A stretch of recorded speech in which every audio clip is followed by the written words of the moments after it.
Tengah viral seorang bule nikahi gadis asal Cilegon. Kepincut gadis Cilegon, bule asal Australia ini beri mahar yang fantastis. Tak main-main, bule Australia ini memberikan uang senilai 5 miliar dan emas 125 gram sebagai mas kawin.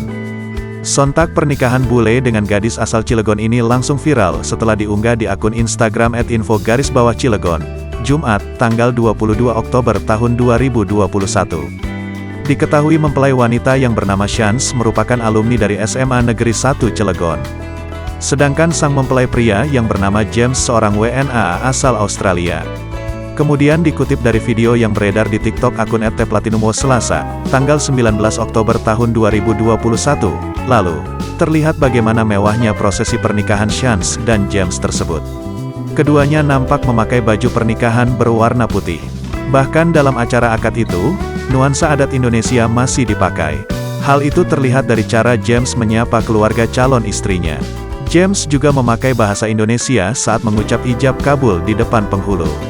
Saya terima nikahnya dan kawinnya pada Shans Dias Aulia Abiandeti binti H. Abu Qasim Syafei dengan mas kawin logam mulia 125 gram dan cek 500.000 dolar Australia dibayar tunai, ucap James dalam video yang diunggah di akun tersebut.